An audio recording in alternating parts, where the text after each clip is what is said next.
This is a little bit larger crowd than we expected, although we didn't really know what to expect. What we're going to do now is run through a lot of little concepts and ideas and details and vignettes of thoughts. None of it is exhaustive. I hope that it's informative in good ways for you, and also hope that it leads to maybe further inquiry. I'm available all the time to talk about all of this stuff anytime you want to. I just wish I could talk about it all in a half an hour right now. We need to get it going, get it finished so that we can move everything back to our battle stations for the second service. Today is one of a series of celebrations, I think most of you have heard about it, that we're going to do roughly once a month for the next year to celebrate and really enjoy our new worship space here. Today is this that we're doing with the choirs and with the brass and so forth. In August, we're going to have a dedication of the sanctuary, which is not as musical, but it'll be more official and more professional from a pastor's point of view. In September, we're going to have an organ recital from one of our friends in another big sister church in Memphis, who's going to come and demonstrate on a Sunday morning like we're doing here. She will play the services, and then she will give a recital between the two services. We have the instrument turned now, which is in its display formation. It's also in its concert formation. Those of you who have been to organ recitals know that you watch the back of the organist's head, and you watch the action or the business side of the console so that you can see all the things. One of my friends says it looks like flying a plane, and I can just tell you that flying a plane is a lot easier. Okay, in September, we're going to have that recital on the 15th, I believe it is. In October, we're going to have a month-long art exhibition. You remember a few years ago, we did a First Church artistic offering in St. Andrew's Hall for one night. It was part of the Westaboo, and we had a lot of work, and it went on for 2 hours, and then it was over. We're going to go the whole month of October. Everyone who is in our fellowship, or who knows our fellowship, or who is known by our fellowship, is invited to take part. And we're going to put up the art all over our place, not in the worship spaces, but in the halls, in the narthex, in the vestibules, and probably the youth building. Everywhere you go, you will see art by our own people and by our friends. And together, it will make quite a statement of how a believer looks at the world through his artistic lenses. In December, we're going to have an Andrew Peterson concert. That's going to make a lot of difference, make a lot of noise for some people, and other people in our congregation will say, Andrew Peterson, who is that? He's a very well-known and serious-minded Christian contemporary songwriter and singer. He was here a few years ago, and he sold out the Imperial Theater 2 nights. It was not a church, it was just an event like that. He's very good, and we'll have him here in December. In January, I'm planning another organ recital. Can you believe it? This would be for the American Guild of Organists, and it would be geared toward our community friends. The recital we're going to do in September is geared toward our congregation, showing what the organist can do with a congregation and an instrument with an evangelical set of goals and values. In January, we're going to have a recital, a typical AGO recital, which will include a dinner and a recital after that again up here. It'll be on a Monday night. That's when AGO people like to meet around here. And the guy that's going to give that recital has been our organ consultant. And what he's going to do, it's aimed at the community, and he's going to explain to them why we did the organ this way. What in the world does worship mean to our congregation, and how does the organ, in its design and its playing, foster those goals. Then we will have some of this, by the way, isn't totally settled down as to dates yet. We plan to have a dramatic presentation, very colorful, very moving, very biblical, in February. And then Fernando Ortega, some of you remember he was here before. We're planning to have him back in May on another special concert. So this is the highlights of our planned year. I hope to see every face that I see now at every one of these events if it's convenient for you to be here. Our new sanctuary is like a crown jewel. It's got floors that are different. These floors are, as you know, redone since over 200 years. They're the original pine. They've been cleaned up a little bit, and all the Civil War blood is knocked off, and they're made to look beautiful and actually to contribute to the sound and feel of our room.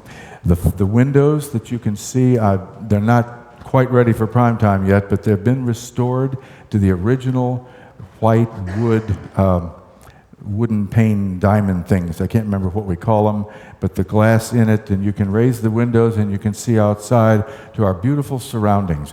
For a long time, we've been kind of like in an ark without windows. It was good what went on in here, but why not share it with the outdoors as well?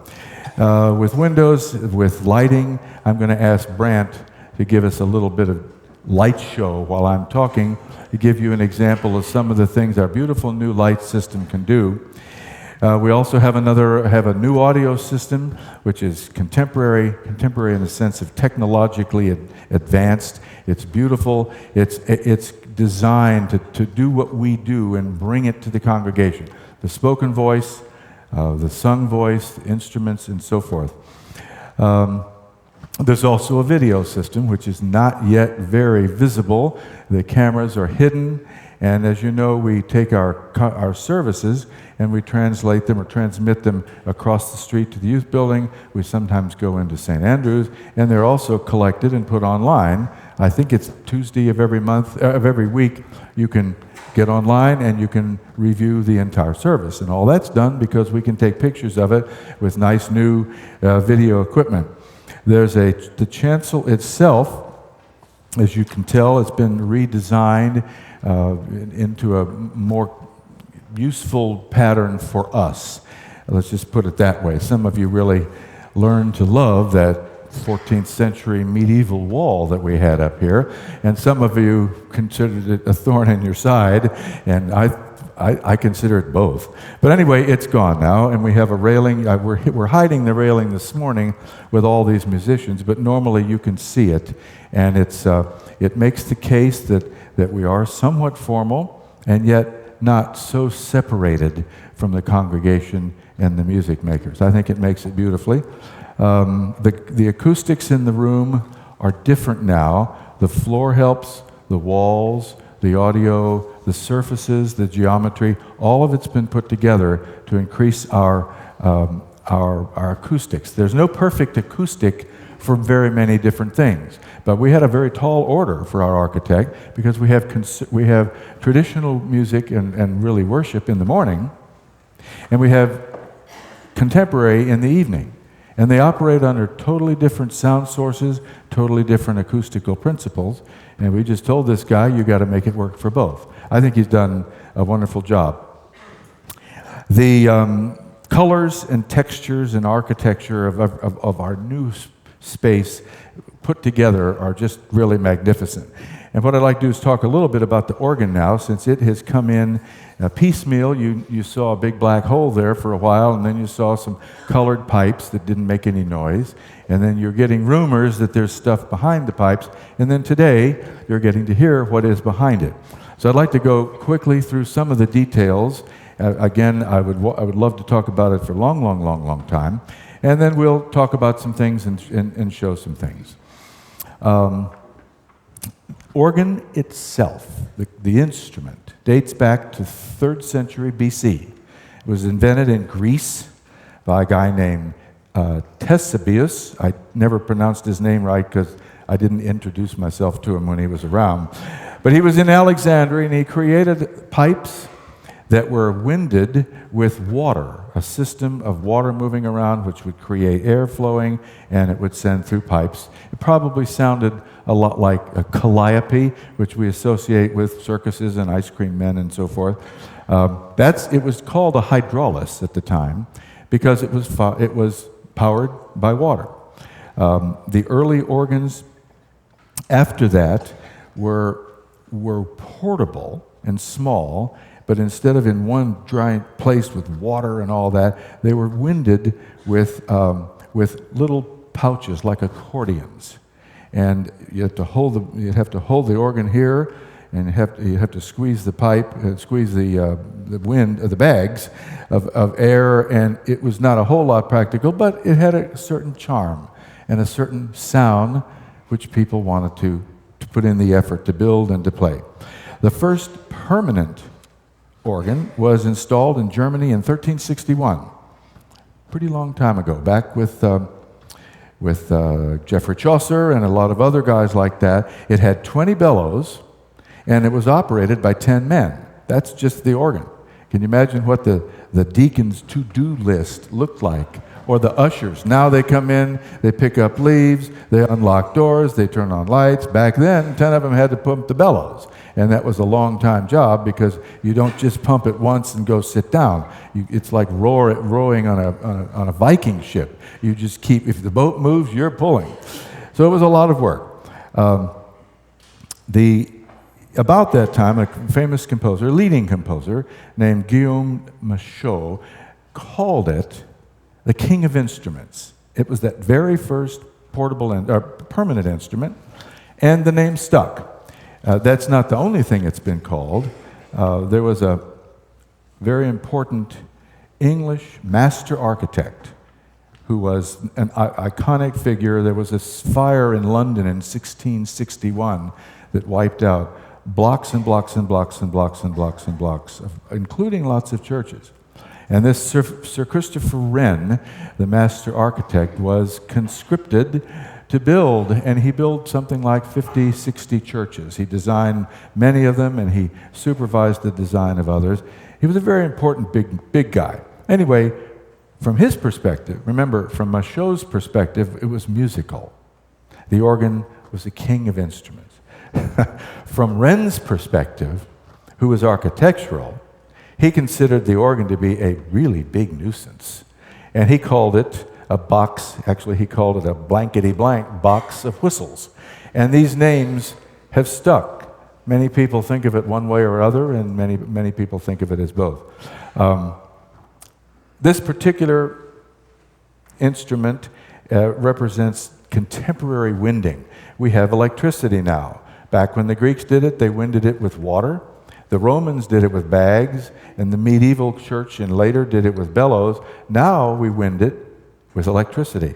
A lot of the organists back in previous days, especially when organ music was big and in the Baroque and the classical period, they had to have boys hired at 3 pfennig per hour, whatever, to keep the bellows going. And many of the composers and performers didn't have the means to support practice. You know, you got to practice this thing. You heard me this morning. You can tell it still needs practice, or I need practice.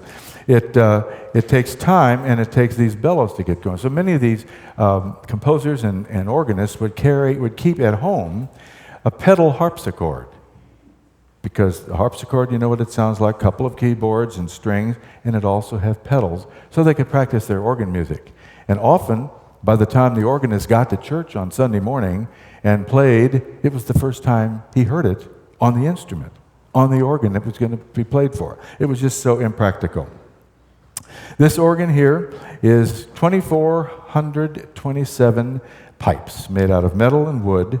The pipes are located in these two chambers, left and right.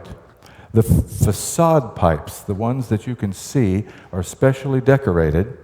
And in some organs, facade pipes are there only for looks. They look beautiful, but they don't make any noise.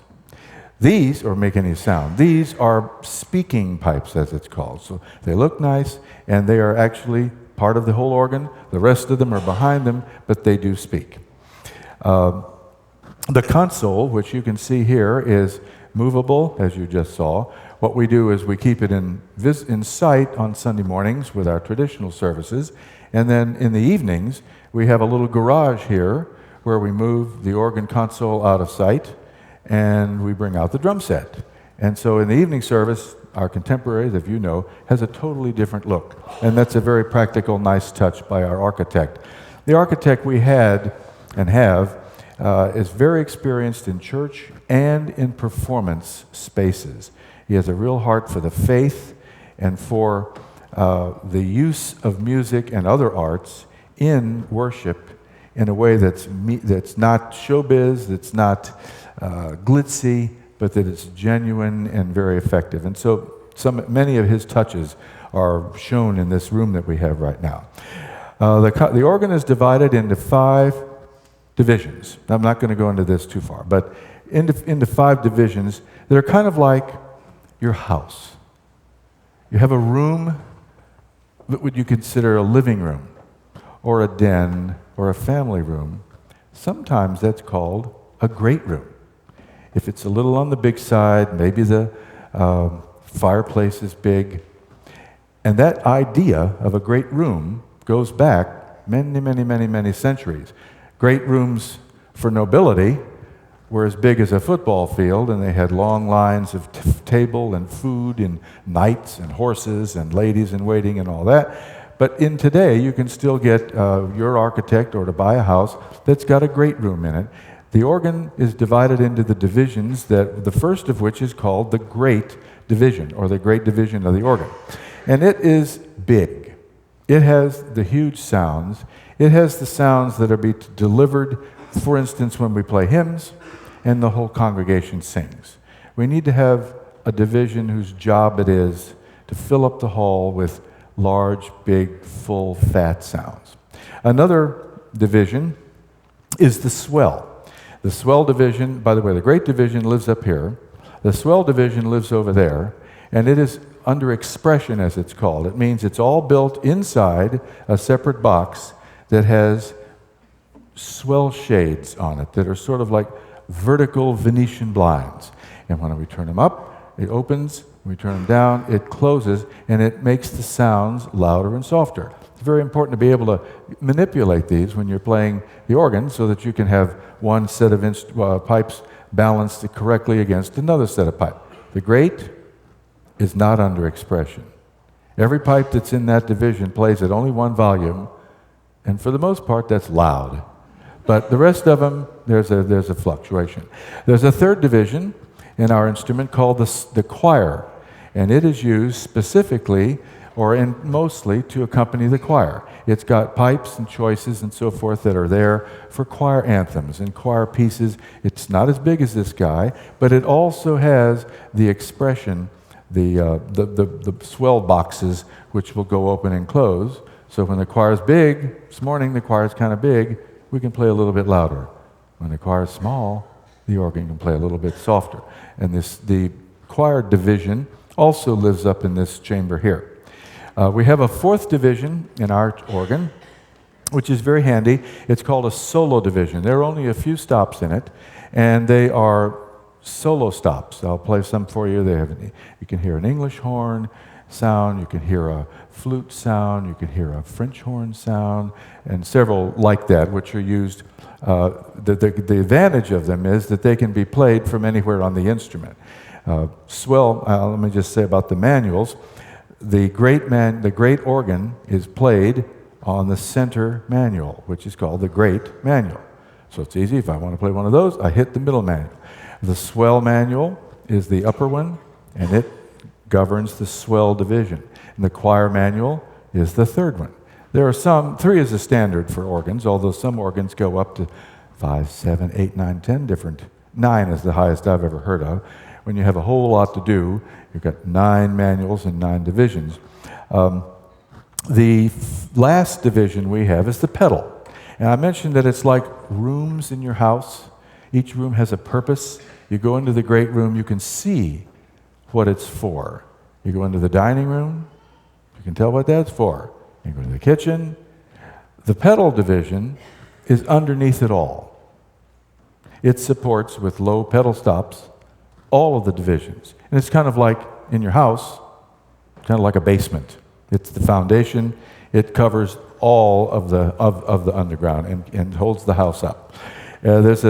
Some of you know the church in California that was, I think it's gone now, or changed its name. The Crystal Cathedral is what its name. It has various set of nicknames as well, as a matter of fact. It had 10 divisions in its organ, And it was a lot of money spent on it, a beautiful instrument, always fine organist. And it would have these great and swell and choir, but it also have a positive, which is a portable organ. It would also have one set of pipes thrown up against the wall in an unusual spot up there, against the glass, as a matter of fact, and it would serve a certain purpose in their worship. So lots of over the 2,000 years since they've been making organs, there are many combinations and cool things that are going on. In our instrument, let me say something about the question of ranks and stops. Often I get asked the question, well, how many pipes you got up there? And the number of pipes is one thing. I think I said it was 24, 27. But they're organized. It's just as important how they're organized. Every row of pipes is called a rank. And it means it's all one kind of a sound. You may have a rank of oboe pipes, rank of trumpet, rank of strings, rank of whatever. That's called the rank. The draw knobs, which I have at the instrument, are called stops. And what they do is they control the ranks. For the most part, it's a one-for-one relationship. If I want this kind of a sound, I pull that draw knob. But some are combined, so I can pull one draw knob and get 2 ranks. I can get 3. I can get 4, depending on how it's built. And they're very, very useful to do that, to have that capability. Now, I told the leadership I would be done for sure by Wednesday afternoon, so I think we're right on schedule.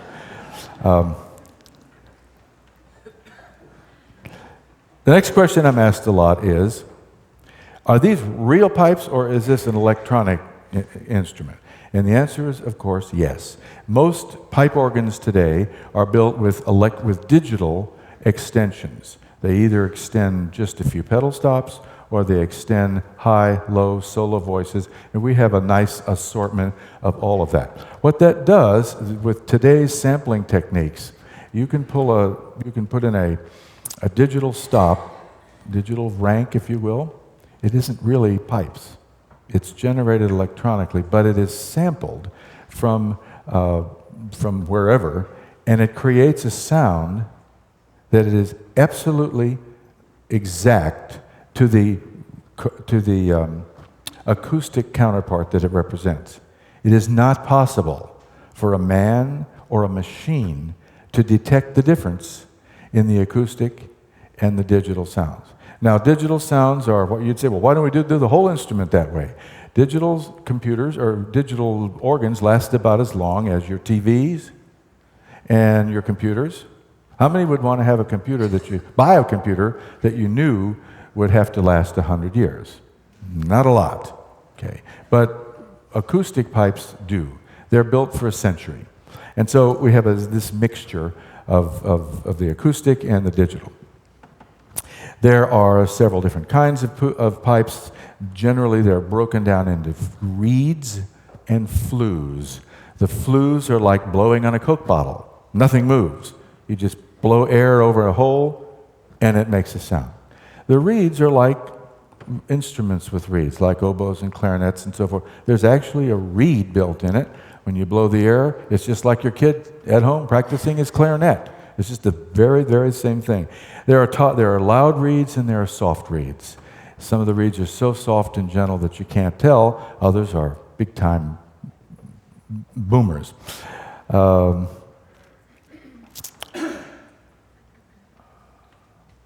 One important thing now is that our church, for the first time ever, I think I'm saying this right.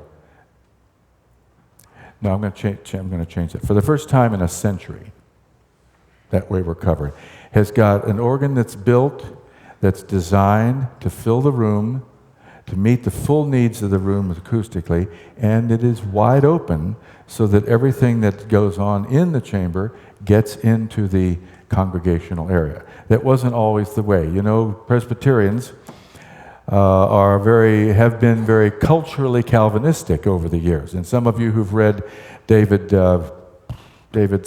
history book of our church know that for the first century, we didn't have an organ in the church.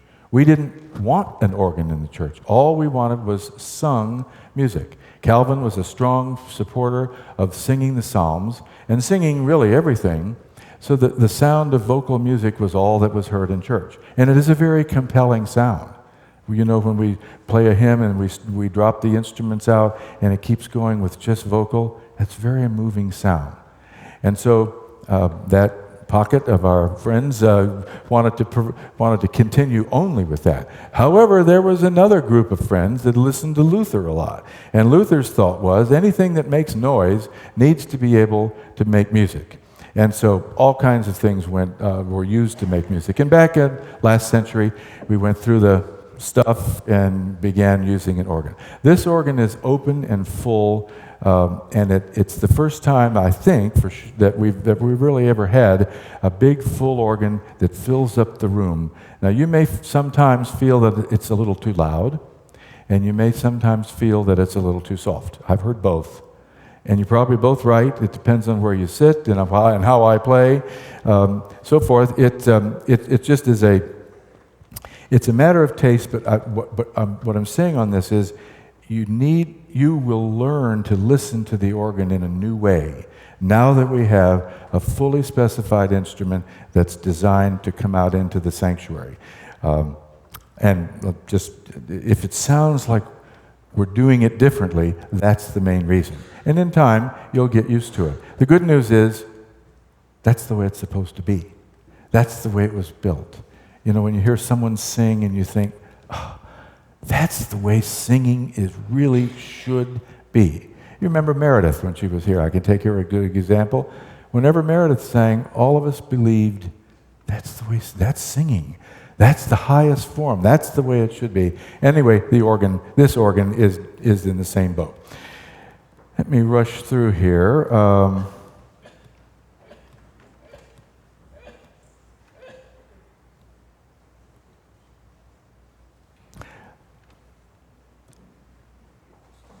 Let me demonstrate. Okay. Subject is mind reading. You know, they say that when people hang out together a lot, that they begin to anticipate and to be able to communicate with each other non-verbally, and they actually begin to finish each other's sentences, and they begin to just know what they're going to say. But we've transferred, we human beings, that concept to our machines. When I'm talking on my cell phone, I talk on it. When I can't reach it, I get a phone call, the cell phone just takes over. It reads my mind, and it tells the caller what I would want the caller to know. The same is true with our computers. I see Chris is here today. A week ago when he was gone, I sent him an email message, and his computer talked back to me. Chris didn't, but the computer read his mind and said, hey, I'm out, I'll be back. I even saw a commercial recently where Ford, I think that's is built a mind-reading aspect to the control system that can tell when I'm driving down the road, if the car starts to go off the road a little to the right, it will issue a warning sound to me, and it will steer back. That is real mind reading. Next thing I'd want to know if I got a car like that is just send it to the store and to do our grocery shopping. But our machines are able to read our minds in that general sense. This organ can do the same thing. If I were playing and I got interrupted, and I'll show you how we do that. You can tell when it will read minds, and pardon the back of my head.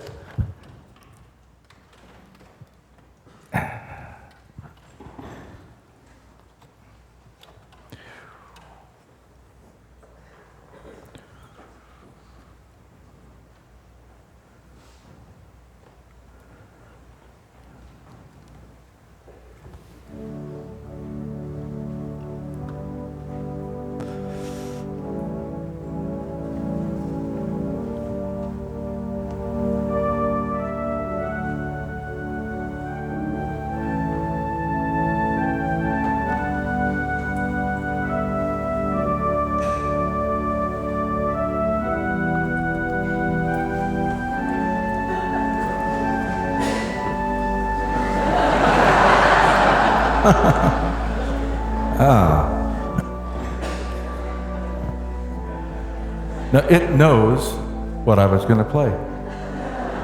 And it's just doing it. Thank you. I'd like to do one other thing before we close. As you know, the organ is built for you. You have the best seats in the house. It's built that way. Who has the worst seat in the house in almost every church? The organist. And he's supposed to be creating the sounds. He's supposed to be, but it's hard to put the organist right out in the middle of the congregation. And so many times we've talked about how this would sound when the congregation gets here. And I've asked the leadership, would you be able to bring the congregation in for a rehearsal on Thursday night? All we would need is 2 hours, and they would be glad to, but the leadership has never actually gone along with that. So what we have right now is an opportunity to let me hear the instrument in the context of the congregation for the first time. Organists for centuries would not die for this, but would really give up a lot. It would be really, really important. So what I would like to do is ask you to turn to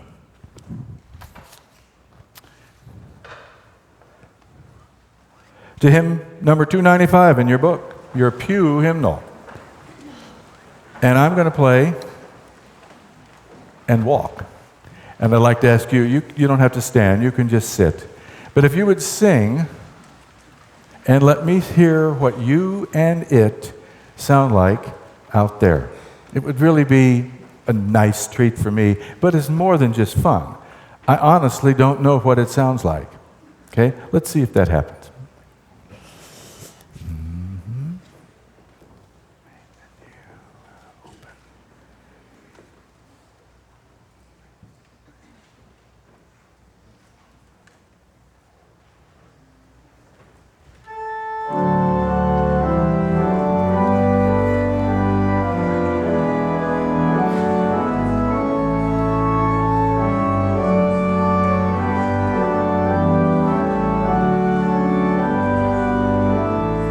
Okay?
Let's stand.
When I played that yesterday, it didn't sound anything like it sounded just now. Really quick before I close, and this has been so cool. Give me a show of hands. How many thought, and this is brutally honest now, how many think that the organ, this past tune we just played, was generally too loud? Too loud. How many feel that it was generally too soft for the purpose? One, two, couple. The pastor. Note that. Sometimes we count the votes and sometimes we weigh the votes. Yeah.